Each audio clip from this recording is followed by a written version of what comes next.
du revue de presse hein revue de titre la une des journaux. Hassan, en passant tu es très élégant j'adore ta veste. jërëjëf. waaw j'adore. jërëjëf. ñu tàmbali ak laas. nopp gar mi la yor moo ko waxee lu baax wala dama koy seddal ci saa si ayca nañu def.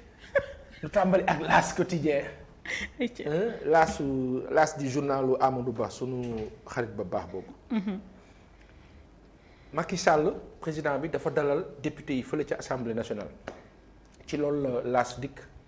xam le ne daal waxtaan ak njaboot gi foofu député yi les 82 députés juróom-ñett fukki yi ak ñaar député yi mu am. dalal na leen foofu ñaax leen waxtaan ak ñoom xamal leen ne daal voilà xeex jot na. loolu mooy laas quotidien sunu baay bii Mamadou Ly gis nga journaux yi ñoo jot Sénégalais yëpp di ko jot la revue des une la. ki kaa def sunu baay la bu tudd Mamadou Ly yàgg naa def revue de presse nag ci internet beeg yooyu moom nag mooy def journaux yi ngeen di jot yëpp. ci téléphone yi moom moo ko def moom la presse bi doon sargal. Pape Sadio Thiam moo ko initié mooy Pape Sadio bi ñu woon. oui Pape dinañ ko fi dalal incha allah. incha allah donc bon voilà. pourquoi pas demain sax. s'il est disponible pourquoi pas demain. waaw c'est possible incha allah. mën na nekk.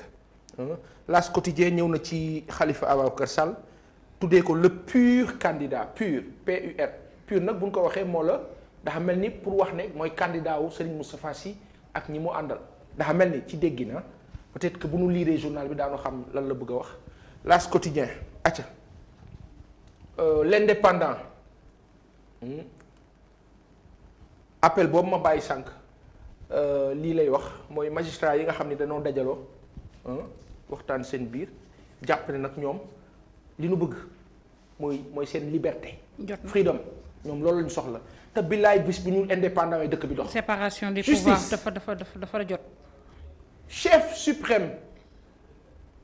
wala conseil supérieur de la magistrature ki kaa présidé moo war a génn foofu le président Sall te pourtant yooyu yëpp bokkoon na ci assises yi mais comme da ko signé ba pare génnaat ci loolu ragal na tamit de président bi signé génnaat ci ñoom Abdou Mbow naan non sous réserve la signé woon loolu wala lan après wax tamit génnaat ci loolu tam ça fait peur mais le président va rectifier il va rectifier conseil supérieur de la magistrature bis bu si génnee justice libre bu boobaa justice bu ñu la waree affecté conseil supérieur de la magistrature ba ñoom ñooy xool seen biir ay magistrats la ñu ñooy xool entre magistrats comment ils s'organisent ñoom ñooy fal seen ay nit xool nu ñoo organisé woo loolu mooy dëgg.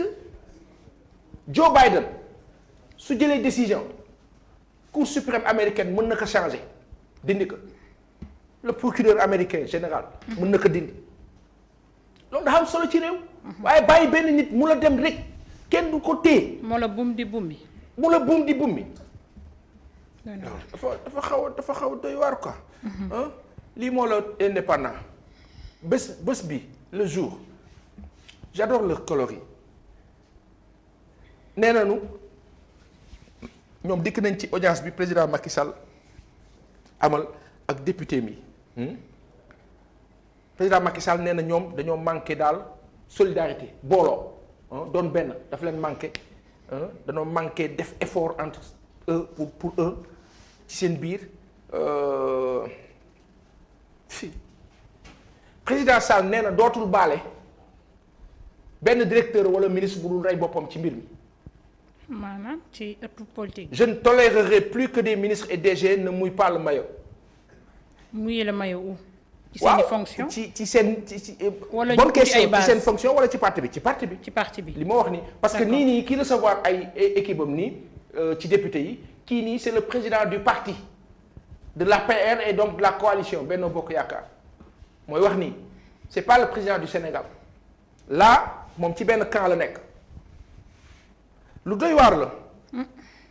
Idrissa Seck ak Moustapha Niasse donne carte blanche au président pour le perchoir danoo am choix.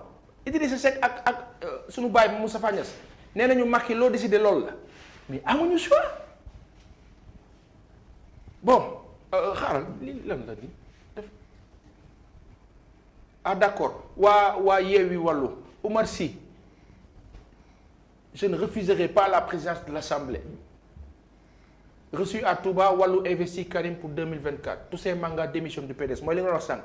Toussaint Manga pour ñu wax ko si wolof Toussaint Manga dañ mu wax ne nekkatul parti démocratique sénégalais ñii nga xam ne ñooy coalition Wallu ñoom investir nañu entre guillemets kii di Karim Meïssa Wade pour 2024 fële ca Touba Oumar Sy bu Yewwi nga xam ne moo doon tête de liste Yewwi Askan Wi moom nee na daal présidence assemblée nationale bëgg na bañu ko. Walfadjri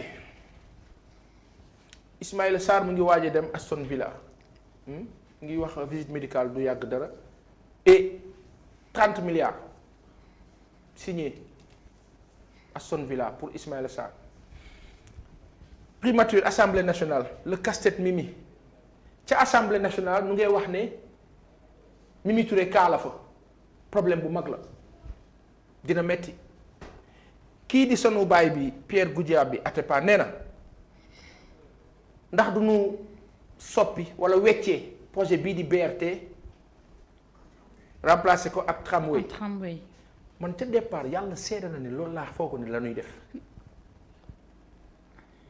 te tramway moo ëpp avantage wax na dëgg. Il a raison. en fait bu njëkk ba sax man mi tramway laa doon wax je disais pas BRT parce que pour mais man ay tramway bus transit. bon. moom mi dafa bëgg a jubóole Sonko ak. waaw moom la ñuy wax ne président dafa bëgg a jubóole Ousmane Sonko ak Macky Sall léegi nag dama bëgg a laaj benn affaire ngeen wax ma kenn dafa yëg xuloo président Macky Sall ak Ousmane Sonko danoo jote. waaw loolu de laa bëgg a xam. ndax dañoo jote yow Baye Mbaye nga ne la sama chroniqueur bi. fan lañ jote kii daa bëgg kii bañ kii la bëgg nguur gi kee ne du ko joxe est-ce que moom moo ko war a joxe. nun noo ko fal yàlla ne def leen ay vote yàlla décidé waaw léegi mu ne moom du dem moom président Macky Sall waxul du dem de.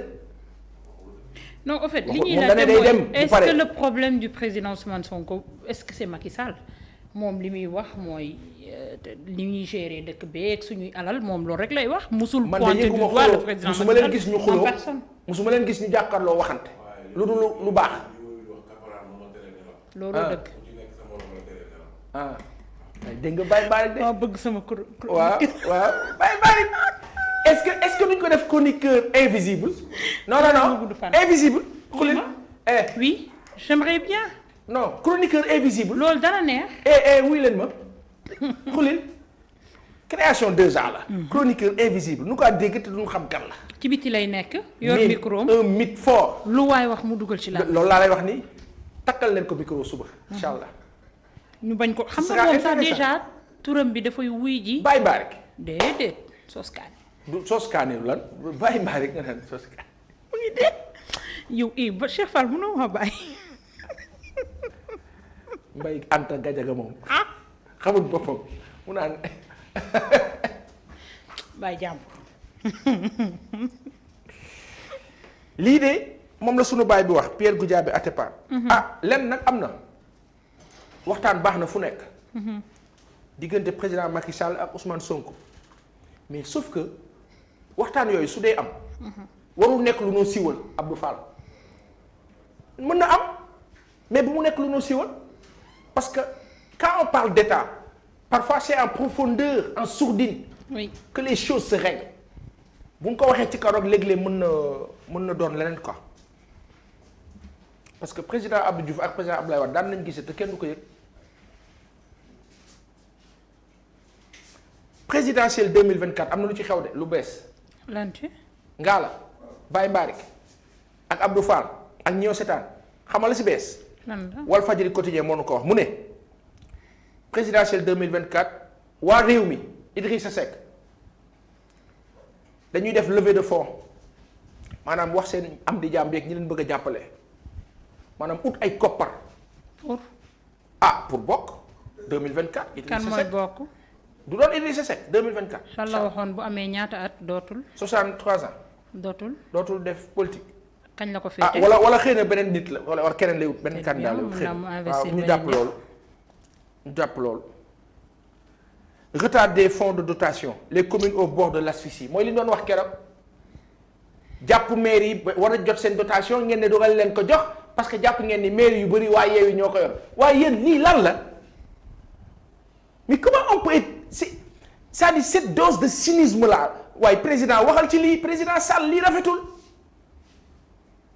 mairie yi gagné nañu dotation bi acte 3 décentralisation yéen a ko décidé dafa am loo xam ne dañ ko war a jot ngeen ne léegi duñ ko jot parce que ñi yenn maire yi ci bëri waa Yewwi ñoo ko yor léegi vous préférez bloquer waa Benno ak waa Yewwi waa Benno moom mu ngeen leen gérer parce que voilà mais vous bloquez tout le monde c'est pas possible ah doy na waar ah yéeme la.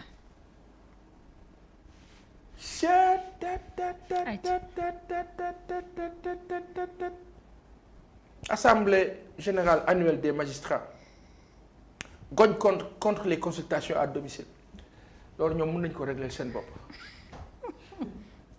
boo ko war a amet suñu yoon nekku ci. 24 heures damay bëgg a wax 24 heures ak sunu émission ba mag ba fële ca 2STV 2S maa ngi leen di nuyu DJ Raxu il a fait une très grande production samedi bi ak Wally Viviane ak Dip. Oui. Très belle émission, machallah. 2STV. C'est la télé.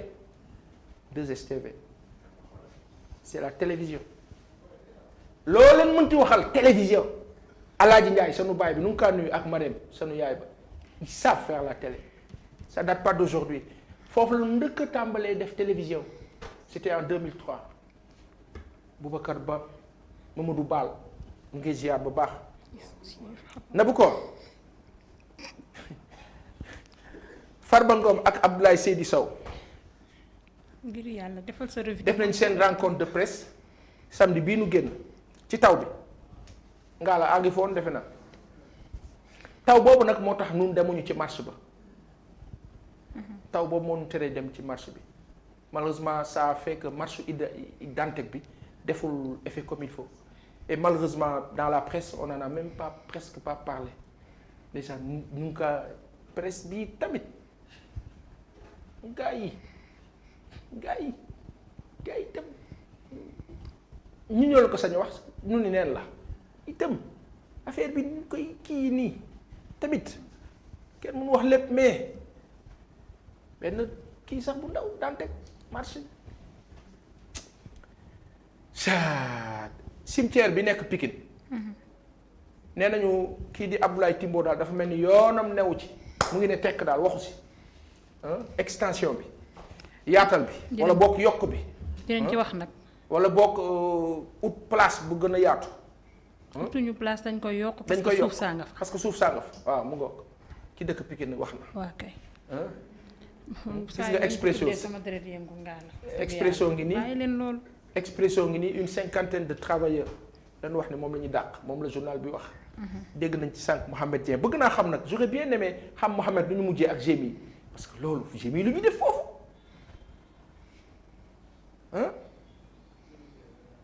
Ousmane Chimère Diouf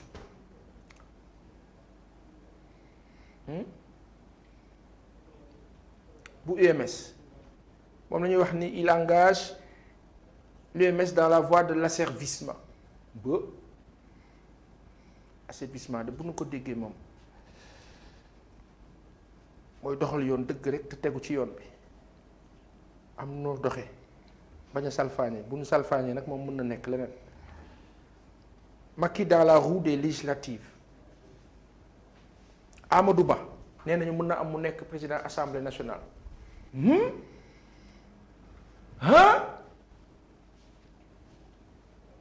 ak liñ ci dégg lépp xëy na ñoom it loolu lañ ci dégg ma wax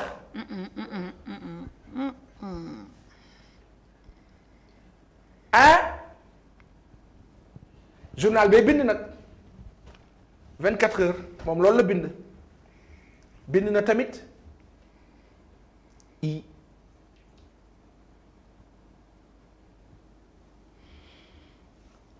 waa diaspora réew mi diaspora nee nañu dañuy dooleel Idrissa Seck pour 2024 am nañ ci droit 700 personnes juróom-ñaar téeméer ci sunu ay am di jàmm fële ca Vélingara Medina Marie amuñu ndox ñàkk ndox moom Sénégal moom loolu moom du information moom la ñoo dund tout le temps mu ngoog Toussaint Manga jóge na PDS loolu bokk na ci Libération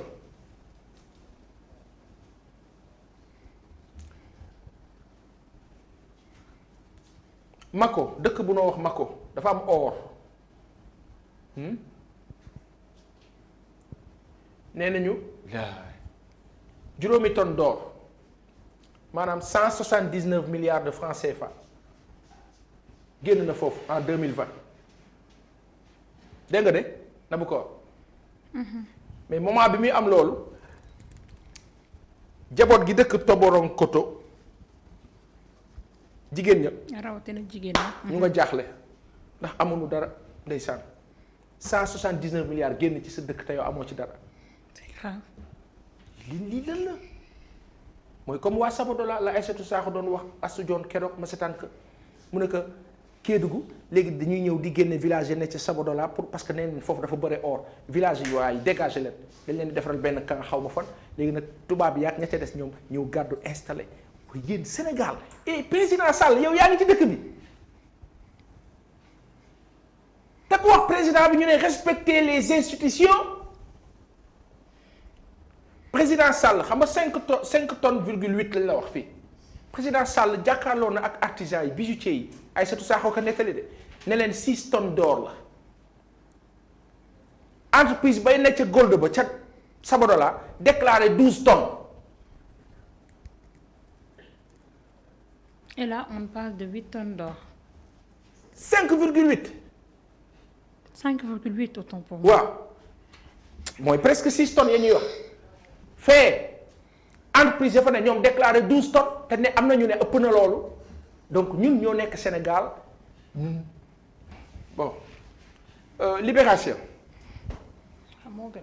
dikkaat na ci mbirëb Expresso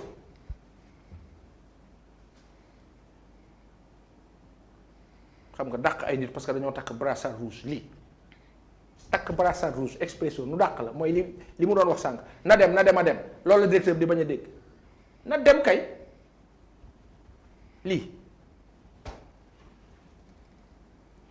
dégg en 12 ans d'exploitation Expresso n'a quasiment pas eu à faire d'investissement au Sénégal fukki at ak ñaar daanaka Expresso dépensé wu fi dara ñu fay ay salaire di gàddu loolu ak loolu dégg nga te pourtant man de mooy sama réseau favori Expresso j'adore noo dàq maye crédit ci àdduna bi 5000 francs nga woote fu ne ci àdduna bi ñu ngi ci 4G bi moo tax fii warul am problème la question nag mooy la ne ca biir lañu war a lijjanti lu tax directeur ba di fonctionner noonu ak ñan ñoo ko permettre loolu amaana ñi ko indil GMI loolu nag beneen lijjanti la ñoom buñ ñu may nañu fexe ña fay liggéey ñu nekk dans de très bonnes conditions bugguñu. mais ils étaient bien ñi may crédit ñu avant DG bi di ñëw ils étaient bien déggoo ma ne la soppi mbir mi nañ koy xool loxo sénégalais bi ciy ne nañuy lijjanti loolu ñoo xam ni seen loxo fu mu dugg yàqu fu mu ne nii rek mu loolu lan la yow daal boo jiitee rek mu yàqu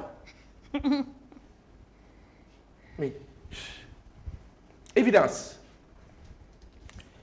màggal édition 2022 bi li ñu ciy xaw a njort rek mooy ndox mi quoi ndox mi inondation bi am Touba remarqué nañ ko ci taw bi ci week-end bi sunu kilifa bi Bass Abdou Khadre wax na ci coopération Ligue islamique ak Union islamique africaine sanu maam bi Cheikh Mahi Niass sanu baay bi mu ngi waxtaan ci loolu wax na ci rafet yi ci am Samba Ndiobène Ka dikk na ci xaalis bi nga xam ni mooy transfert bi ñu waroon defal 80 000 francs yi ñu waroon jox nit yi dikk na ci directeur ONAS moom mu ngi wax jafe-jafe yi am ci mbirëb inondation yi moom daanaka dafa mel ni sax li ma Moussa Diop doon wax nit ñi la ko jiñ législative lii nag mooy titre évidence bu am solo nee na yokkute soble bi ak njëg yi lu nar a coûter cher la kii président Macky Sall ak ñi mu àndal nee na tamit Assome Diatta ak ay services am ki njoñam nangu nañ ni danoo échoué bon entre guillemets ah nañ dem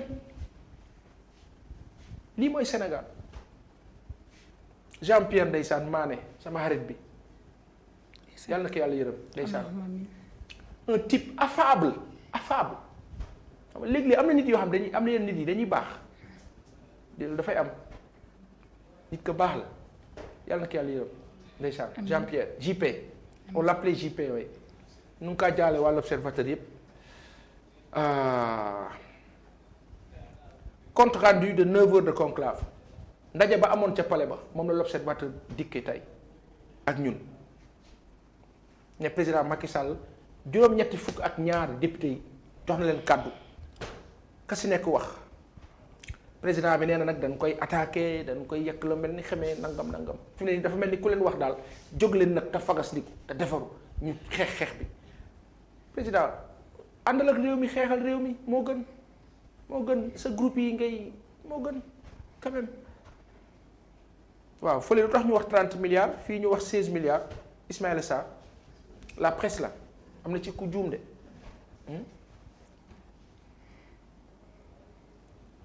ñi nga xam ne ñoo ne ci prison yi am na ay jafe-jafe révolte wala amati nañu dañ def attention Amadou Diallo mooy xam nga dañuy week-end bi dañoo wax ne consul Sénégal dafa am sénégalais bu fa dem attaqué ko ci la dikk nii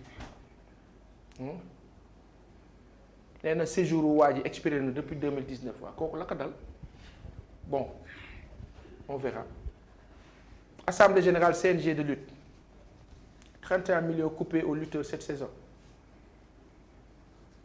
le total de cachet 244 millions 450 000 46 millions payés aux arbitres médecins superviseurs et à la commission d'organisation koppar gi nga xam ne daal CNG bi def na bilan mu ngi nii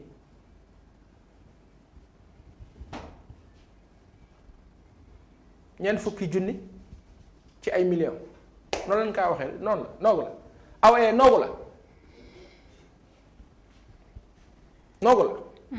du noogu du noogu yéen ñun xamuñ ci dara sekk wolof bi nga ma bëgg a dugg ñaar fukki junni ñaari fukki junni mooy ñaata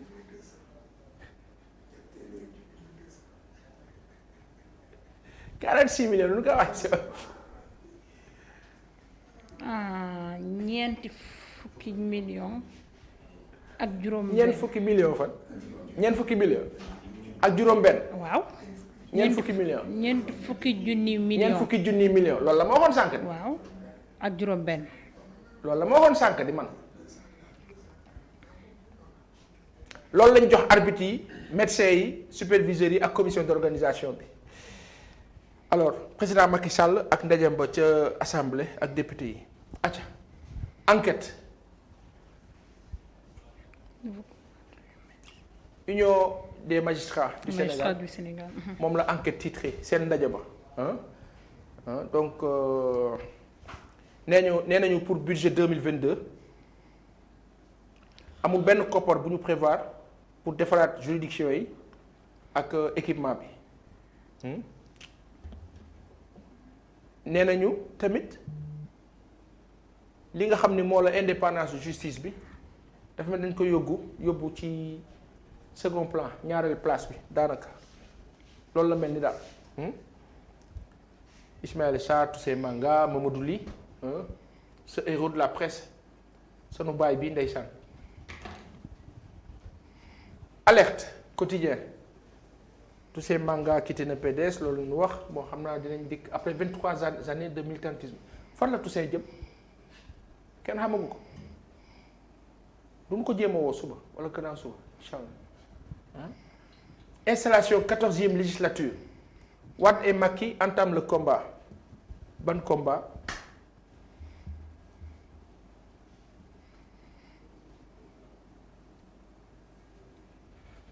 président Macky Sall ak président Abdoulaye Wade ci biir assemblée bi pour la réussite du projet route de l'acier et de l'aluminium Sonko est prêt à s'asseoir avec le président Macky Sall déclare Pierre Goudiaby Atepa la nga doon wax sànq.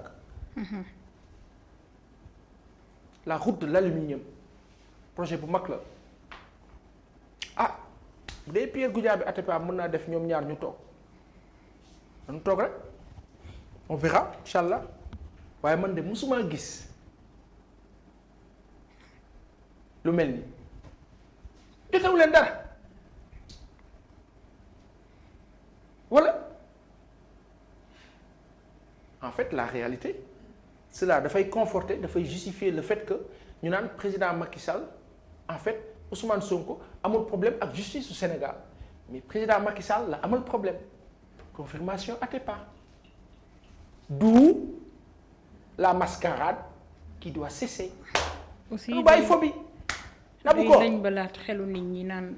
ay Adji Sarr ak bëgg troisième mandat ak yooyu noonu yëpp te fan yi dama gis ni débat bi dañu ko orienté ci beneen côté waxatuñu troisième candidature mais dafa mel ni le président Macky Sall samp na ba pare et que 2024 dafay bokk. non mënul samp na nag yéen voilà affaire yi dafa changé carrément. bàyyi mbaa rek nabu ko bul wax kàddu googu sax bu gis nga nag nit.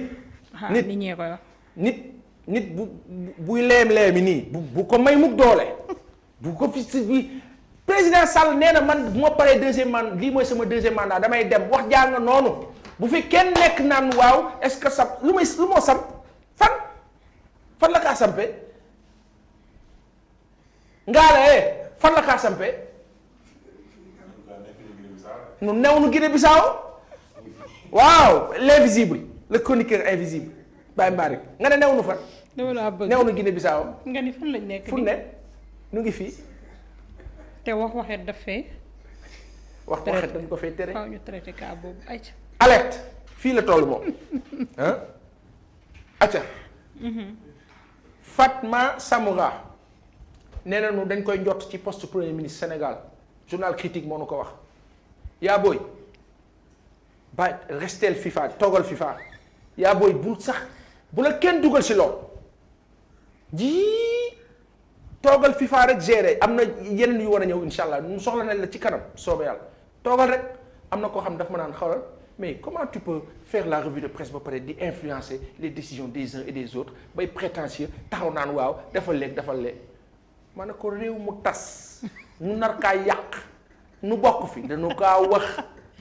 dañoo revue de presse waxaale ka yaa booy toogal foofu de fii ndaje bu tas bi mos affaire Adji Sarr un dossier plus que mortel. Y a-t-il un magistrat pour instruire le dossier? Depuis les événements douloureux de mars 2011, la justice piétine sur une affaire de mœurs qui, si elle concernait un simple justiciable, aurait été tranchée depuis. Farba précipite le procès. Ousmane Chimère Diouf, président de l'UMS, nul ne peut affaiblir la justice. léegi la faute à qui? ah non laata ma lay tontu nabu ko. lan mooy rapport li ma lire nii yëpp ak lii ak kan moo comprendre. Pape Sarr critique nuyu na ma la sama xarit bi ma waaj a baax ji maa ngi laa nuyu ba baax maa ngi laa ziar jàmbaar nga yal na yàlla yokk journal bi développé ko xéwal yi yokk barke Seydina Muhammad sallallahu alayhi wasallam ba nga yëg ko daanu gisee daanu waxtaan incha allah yow mën nga maa may loolu daanu gisee waxtaan ba baax. na bu ko lii caaxaan la caaxaan faaxee mag du fo. waaw léegi.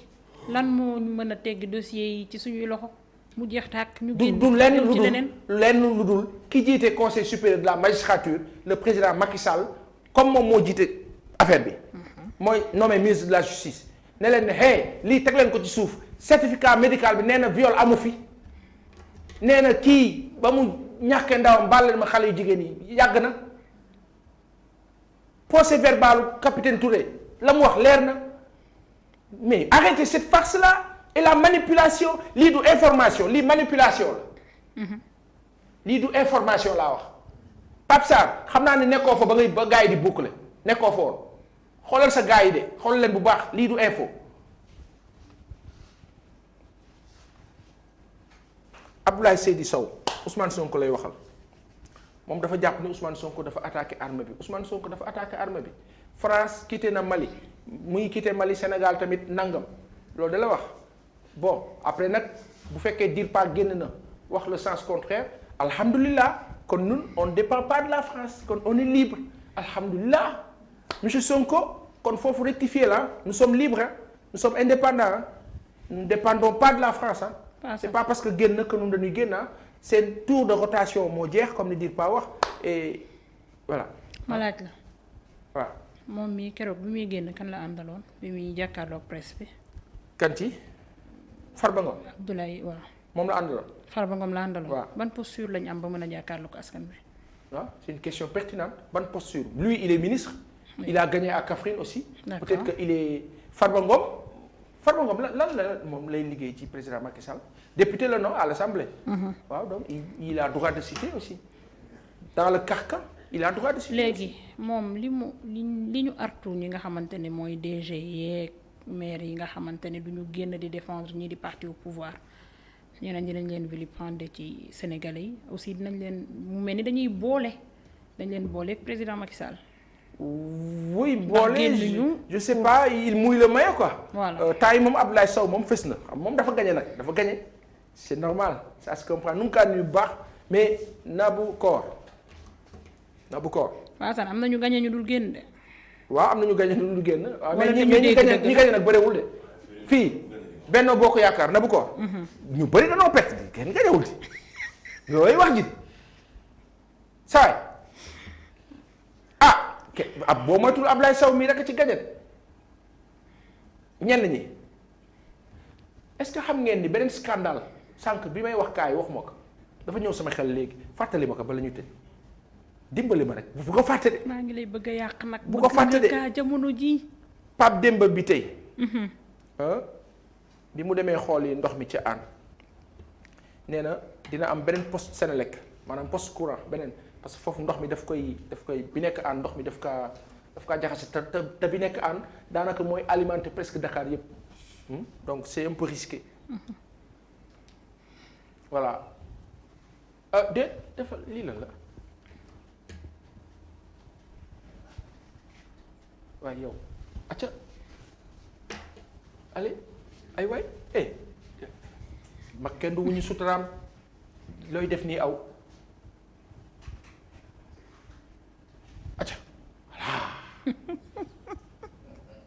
santé sexuelle et reproductive ñeent fukki junni ci ay ndaw daanaka presque juróom fukki junni yoo xam ne ñu ngi leen di jàngal mbirëb wéru yaram waaw ñu waxee ko noonu acca direct news yu ñuy jàngal loolu ay ndaw yu ñuy jàngal maanaam daal anatomie seen yaram lépp lu jëm ci seen ay awra nu war a dundee nu ko war a toppatoowee voilà nu waxee ko noonu maanaam jur gi nu war a juree la ca des réew moo xam ni yàlla baax na le monde rural sauf Benno Maguette Sène Tening Sène Oumar Youm Oumar Sy Saliou Samb Cheikh Issa Sall ñii daal lañu wax ne ñoom ñoo xettali Benno ba mu génn ci quoi ba am 82 députés malgré lii yëpp 82 la ñu am 82 mooy chiffre officiel bi quoi parce que am na yeneen chiffre officiel bon bref ils ont 82 hein ils ont 82 aywa le mandat ñëw na ci crise bi am fële ca Sénélec nee nañu nabu ko Sénélec dafa am noos gu rëy ga fa am. ah oui. waa ji bi tey Pape Demba ak ka ca des na mu tuddati. Aïdara Habib Aïdara. ñoom la ñu wax ne noo la amee noos gi foofu 100 milliards moo la ñaata téeméer ci ay milliards la ñu ameel banques yi la ñu wax ak fournisseurs yi diggante Habib Aïdara ak kii di Pape Demba bi tey dafa mel ni joxante loxo jàppal fii ma jàpp fii téye ma téel noonu lañ ko dikkalee c'est fukki milliards ak ñett jàpp fukki milliards ak juróom-ñaar la ñu wax ne moom la Senelec di fay bateau turc bi di Kark Power Ship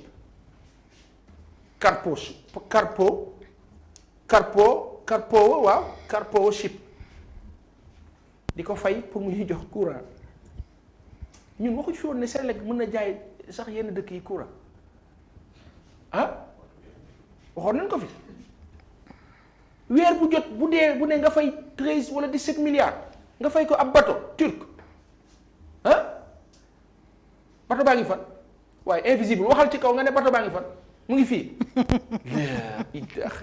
te boo xoolee ba sa biir ab sénégalais wala ay sénégalais ñu nga caa am. da ngay gis ñaar wala ñetti sénégalais yoo xam ne ñooy am commission ya non ñu cool bien romb nag dàq maye Ismaïla Yacine nu naan ak a baax fekk mu ngi rey askan. borom bi dina leen ko laaj dem leen rek 1% yi 2% yi 5% yi te laluwul ci lu honnête lu baax lu amal njëriñ bi askan attention de.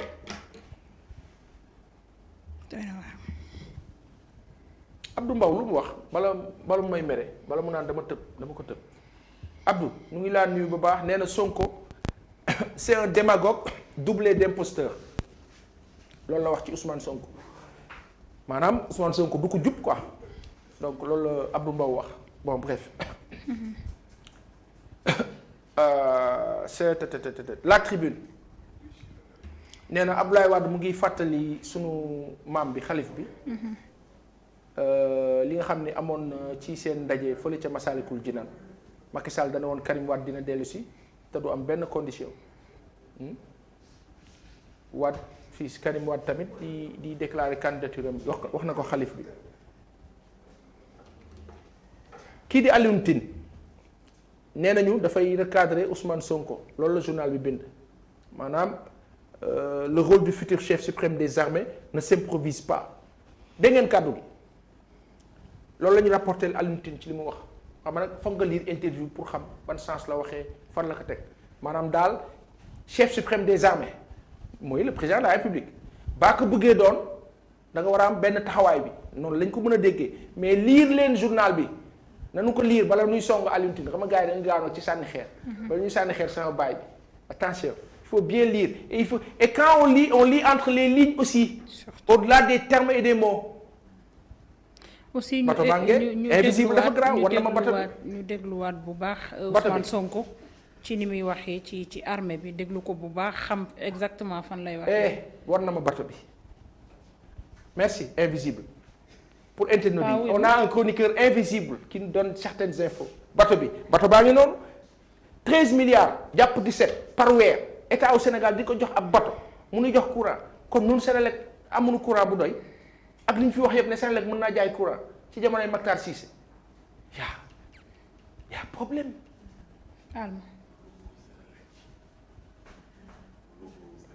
logo Senelec gi nii ci bato bi waaw yow yónnee nu ko après nu woon ko gars yi. wuy ma jox ko saa yi mu suba ñu commencé chronique yi. incha allah Kër Massar Rufisque Sicap Mbao Ndar am na fa kenn ku ñàkk ba kennam lépp ci inondation bi waaw Ndar moom dafa inondé week-end waaw Ndar moom dafa inondé xam nga Ndar géej gi ak fleuve bi ndox mi bu baree rek dafa compliqué Mamadou Kani Bey Yewwi Askan Wi dégg ngeen li mu wax nee na Pape Djibril Fall travaille pour Macky Sall sous l'influence de Youssou Ndour et Pape Djibril boobu gaawal weddi ko gaawal weddi boobu gaaw loolu baaxul de loolu nit ñaa ngi kaa wax Pape gaawal lijjanti bii leeral ko bii moom baaxul ci c'est pas bon.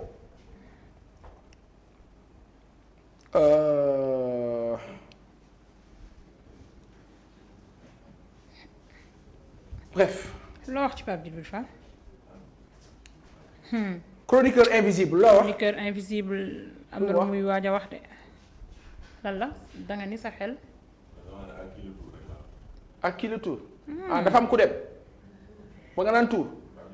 Pape Djibril fu mu dem. dem na fa. demul de. loolu da nga ko déggul da nga ko njort. ah Pape Diop oui waaw. ah Pape Diop dem na dafa ne Pape Diop dem na kasi topp parce que Pape Djibril il a dit demul fenn donc voilà Pape Diop dem na kasi topp parce que am na ñu dem ci kaw am na ñu dem ci suuf tamit. à qui le tour chez le coiffeur. à qui le tour chez le coiffeur. L'info journal. chroniqueur bu lii.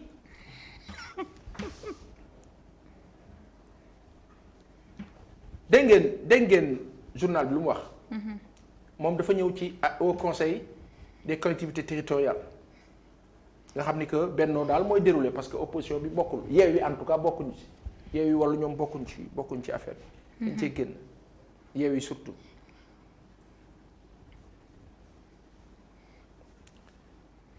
alors chronique de Mame Ngor Ngom sunu xarit bi le tout sauf serait dommageable pour Macky et pour tous bindkat la bu mag kàddu bu am solo la wax Mame Ngor ñu ci bàyyi xel de xam nga dañ doon wax tout sauf Abdoulaye Wade na dem tout sauf Macky na dem nañu xool bu baax wax na dëgg nañu xool bu baax de toute façon sénégalais yi am na lu ñu bëgg leer na si ñeneen ñi leerul si ñeneen ñi. on verra mais comme on dit les japonais et les chinois les asiatiques Alioune Badara Niang maa ngi laa nuyu maa ngi fàttaliku bis bi ma koy njëkk a wax te dëgg la Badara alama xarit Badara Niang maa ngi laa nuyu alama xarit ak bopp di nuyu njaboot gi yëpp ñoom Skora ak ñëpp daal macha allah ak madame Niang dafa maa mos a wax benn kàddu bu am solo. les asiatiques les japonais et les chinois ils te disent échoue 10 fois. Relève-toi encore, quitte à échouer encore, mais continue. Tu réussiras. te dëgg la.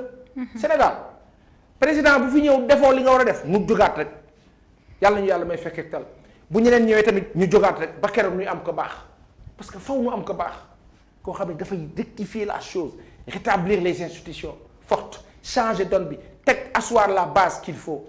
dëkk bi mën a tegu ci raay bi parce que ci ramp bi la ñu tegul ba tey. olof dinaan mën nga fa xastalu daan waaye bul yàgg ci suuf. jógal la ca saas. boo tiyaatee jógaat. il faut savoir se relever très vite. waaw ba keroog muy sotti. info le soleil li lan la téeméer ak juróom-benn fukk ak ñett ak junni ñetti junni yoo xam ne jot nañu. cash transfert bi ñu doon wax keroog naan dafa am blocage problème nee nañu de. dañ ko débloqué. ci seen i wax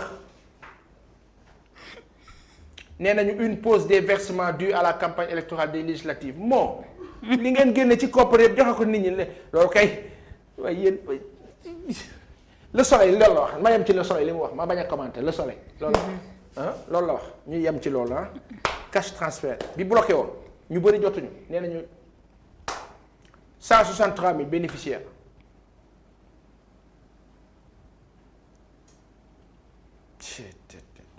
bon bref le soleil ñëw na ci seen feuille d'hivernage bi seen supplément bi Petit Paris du Bundu une ville lumière en pleine brousse éducation santé accès à l'eau à la charge des émigrés dégg nga loolu Bundu. villageois yi émigré yi ñooy tabax lycée ñooy tabax nangam centre de santé ñooy kii comme Bakel rek suñu mbokk saraxule yi ak feneen population yi xam nañ li ñu war a def mais jiite ab réew taxamoo li nga war a def di ko yàq rek yàlla bu mu dal président Macky Sall ak ñi mu àndal yàlla bu ngeen yàq li jot a yàq moom dem leen ko rectifier rek bàyyi mu kii mais yàlla bu ngeen yàq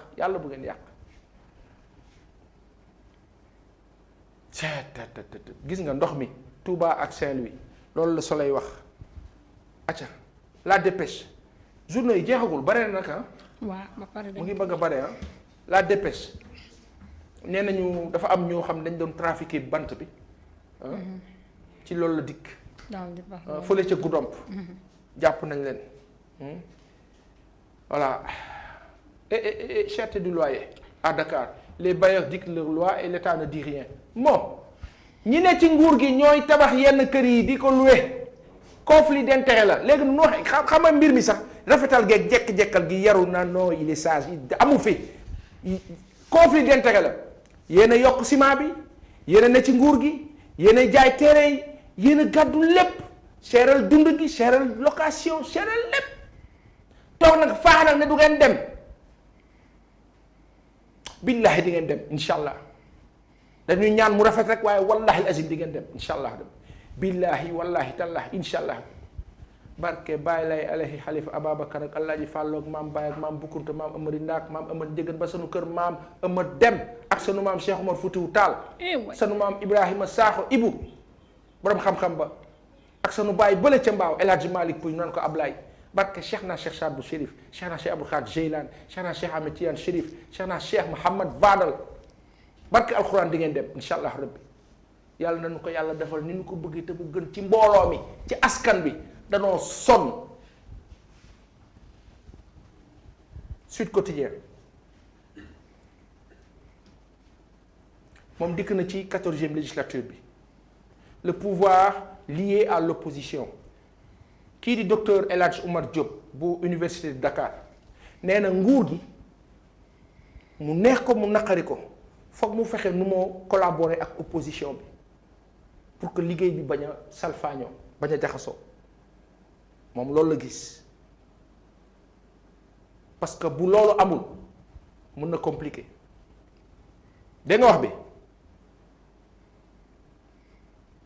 bon affaire Le Dantec la mobilisation continue na si ñëpp taxaw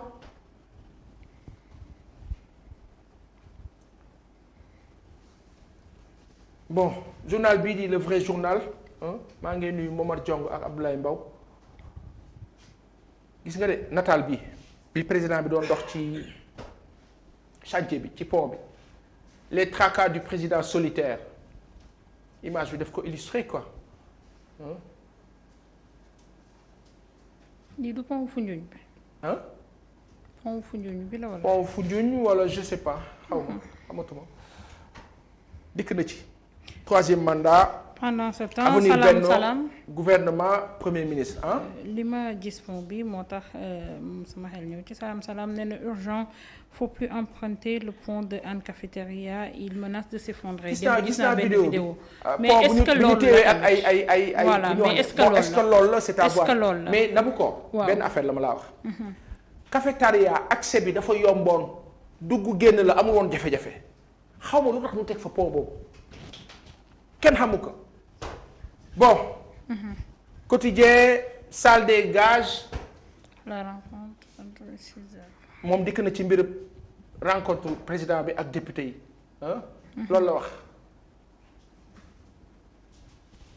retenu pour Monastir parce que Amar Sila nee nañu moom ma nga toog fële ca clubam bañ a ñëw ci tanière bi ci wàllu basket bon bref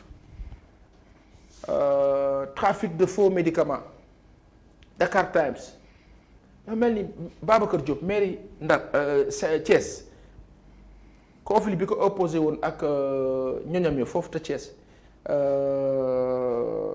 c'est jeexagul de les chroniques de Madiambal dinañ ko lire sanu baay bi dinañ ko lire Dakar Times dikk na ci trafic de faux médicaments ya baaxul moom la Dakar Times bind nee na Interpol dafa saisir valeur u 5 milliards juróomi milliards ci alal dégg ngeen contentieux ville de Thiès et UIDT une délinquance d'État dossier bu mat a lijjanti la du nu woo Babacar Diop mais nu bàyyi ba suba incha allah aywa Rewmi Quotidien tir groupé du pouvoir contre Ousmane Sonko ce dernier fragilisé par l'affaire Adji Sarr presse du Sénégal bàyyi leen loolu fragilisé comment complot waa yéen sama mbokk journaliste yi du ngeen bind ci audio yi ngeen dégg audio yi ñu dégg Mamour Diallo ak Adji Sarr lanu waxtaane du ngeen ko bind duñu ko bind lu tax duñu bind loolu à la une cette histoire de Adji Sarr man ça me met hors de moi voilà personnellement man rek la concerné sans prétention man mi tekku voilà man kese sans prétention c'est offusquant mais pourquoi nom de Dieu on ne parle pas des audios Mamour Diallo Adji Sarr c'est des pièces dañ ci war a wax personne n'en parle fragilisé par que comment nii ngeen defoon Khalifa Ababacar Sall def ko Karim Meïssa Wade defaat ko Ousmane Sonko on passe toujours par la presse du Sénégal refuser ça bañ leen ñu leen di ñàkkal fayda nii di leen waaye di loo réew mi grand Mbagnick Diop maa ngi laa nuyu bu baax Souche maa ngi laa nuyu vraiment di la ziar sama kilifa bi vraiment quoi exclusif poste de premier ministre Innocence Ntap la ñuy xalaat exclusif loolu la xalaat dikk nañ ci sargal bi ñu defal sanu baay bi Mamadou Ly diggante Cheikh Tidiane Ba Ahmed Tidiane Ba bu Médina ak Farba Ngom c'est compliqué gis nañu sanu mag bi Ndeye Seynabou Ndour di défendre Cheikh Ba ardemment d'ailleurs contre Farba Ngom c'est vous dans vous hein seen biir la ah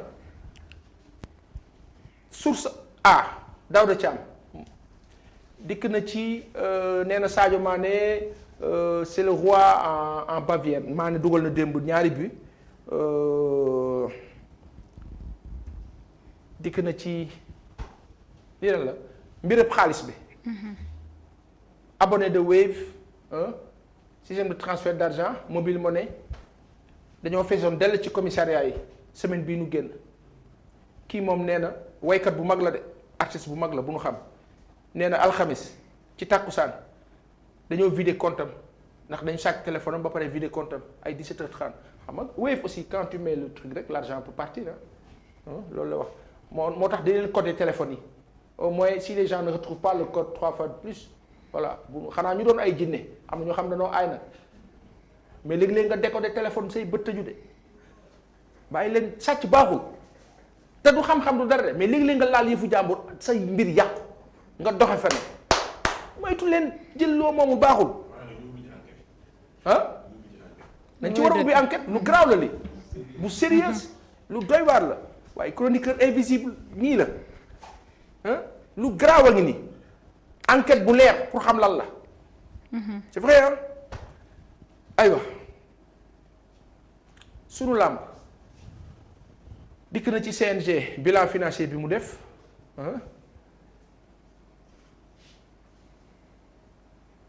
Gris Bordeaux moom mu ngi woote nit ñi jàppale ko gën ko renforcer loolu la woote ndeysaan Ama Baldé 4e saison d'affilée amul làmb ah bon loolu doy na waar di Mané il était élégant ak son maillot blanc là en blanc là macha allah et à Liverpool Sadio Mané ne rigolait pas ne riait pas au Bayern il rigole il rit c'est-à-dire Bayern da ngay gis bëñu Sadio yi nit daagul fan la nobee. voilà t'as bu trouvé jëlee le coupe mot d'Afrique juste. la bien day ree daagul fañ la daagul nobee gis nga wallaay nit ba nekkee fenn u xat fa xatal leen ma xool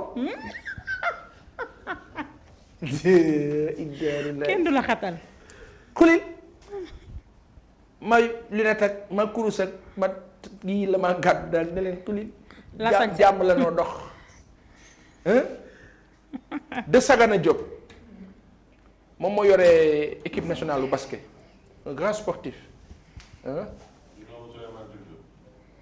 Souleymane Jules Diop Souleymane Diop bu mag Limamoulaye je pense waaw de Sagana nu ngi kaa ziar bu baax Iliman Ndiaye a fait un super match ak Sheffield ñaari but la dugal moom tamit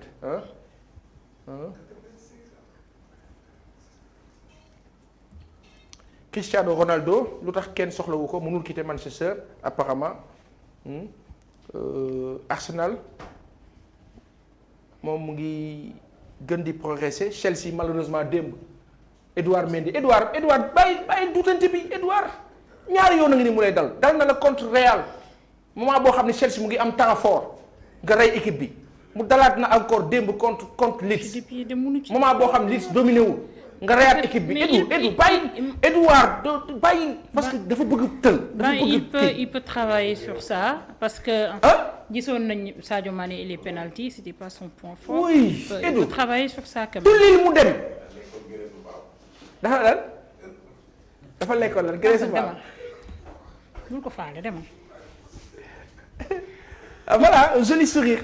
ça on aime bien nit dafa ree nga ni ku lamb yaa tey daagul fañ la fan la nobee mais loolu ay dëgg ku demul fu la bëgg xuli nee na bëgg na marqué penalty yu bare maa ne UFOA U15 Sénégal Libéria 3-0 lii di daanaka kenn yëg ko démb la woon ci suba si U15 mooy ñi am 15 ans Sénégal dañoo am talent macha allah dañoo yàgg am talent Balla Gaye imperturbable rien à craindre devant Boy Niang dafa war a bëre ak Boy Niang le 1er janvier incha allah Balla de daaw wax craindre moom la ñuy craindre lu tax muy waxee noonu Balla. en passant damay wax rek noonu. est-ce que c'est lui qui a parlé. mu ngi nii entre guillemets kay leer na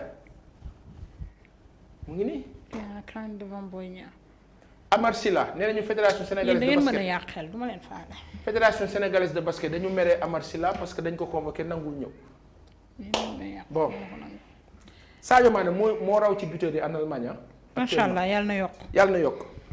jeex na. tàkk. pare naa de Gassi. on te retrouve demain merci pour la revue. jeex na. mais doo tàggatoo loolu da ngay xaar.